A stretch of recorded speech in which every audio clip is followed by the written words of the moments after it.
All right, let's move on to the Orlando Magic. They bring in Al Farouk Aminu and Josh Maggette. They draft Chuma Okike, who will be basically redshirted this season in a move we don't see very often. They're kind of just going to push his contract to next year, and this won't even count as a year under team control for them.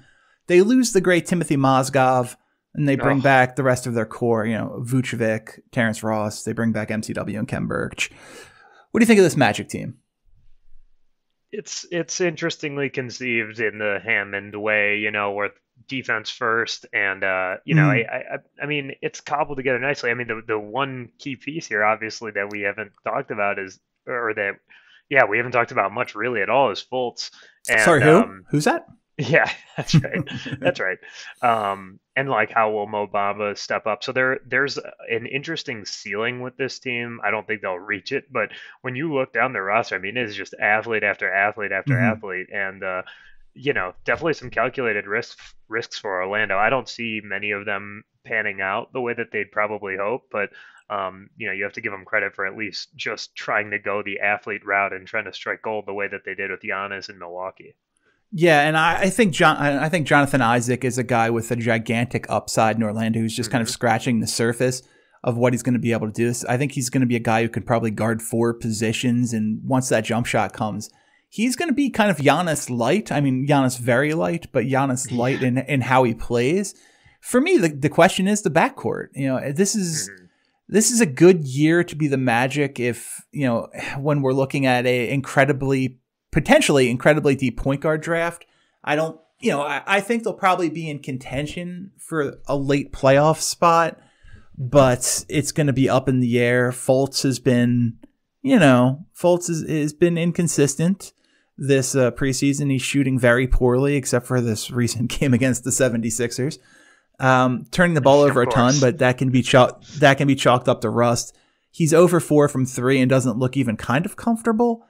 But I don't even want to get too much into breaking down Fultz' game until we see a larger sample size, because I would have had Agreed.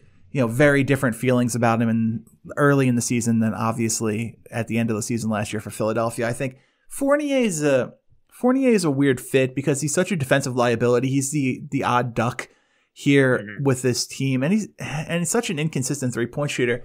Upgrade both of these guard positions, and I think Orlando is onto something. Maybe it's Fultz, maybe it's not, but either way, I'd be looking shooting guard if I was Orlando. Yeah, well, or point guard, but Hmm. yeah, I don't mind DJ Augustine. I mean, like you said, not exactly a lockdown defender, but he can shoot a little bit. They shot 42% last year.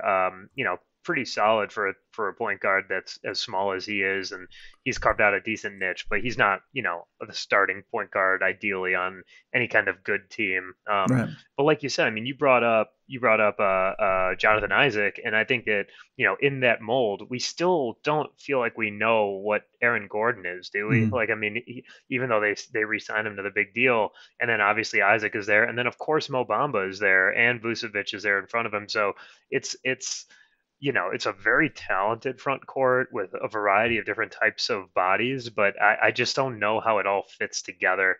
And you wonder if they're a prime candidate to put some of these pieces together and make a trade because of the high picks and the fact that other teams might see these guys in combination as players that they could potentially develop into and realize the potential of down the line. So I mean, when I think of like Bradley Beal or a player like Yeah. that, I mean maybe those guys in concert are worth someone like that.